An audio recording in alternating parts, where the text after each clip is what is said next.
A young mother with 6-month-old triplets, a laborer still fearful of reprisals, the preacher whose wife was gunned down at an illegal border crossing, the wounded in hospitals, all are among the 5,000 or more Syrian refugees now living in Lebanon.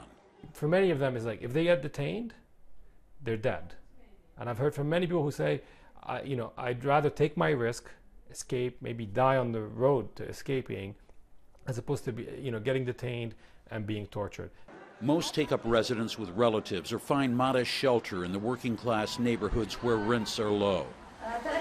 Walid tells us she doesn't want to go back, knowing her husband would join the Syrian revolution. Counting the triplets, she has 6 children. They're constantly getting sick.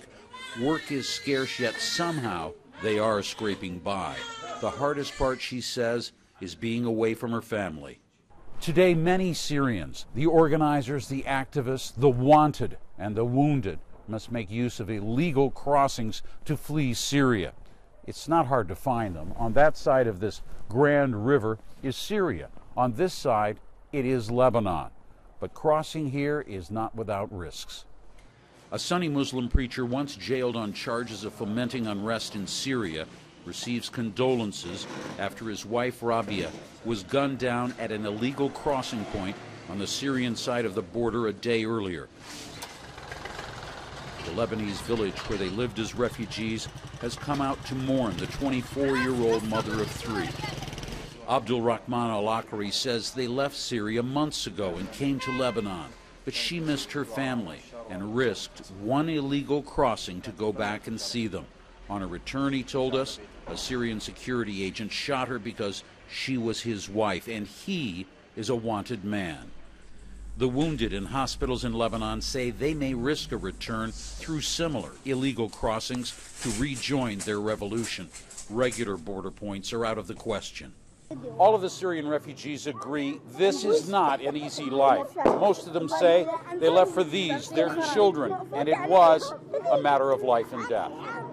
Abu Muhammad said he took his family out of Syria 8 months ago, fearing for the safety of his 5 children. Fear, he said, is rooted deeply in everyone living under the current regime in Damascus. He still looks over his shoulder, even in Lebanon. Fear drives everyone.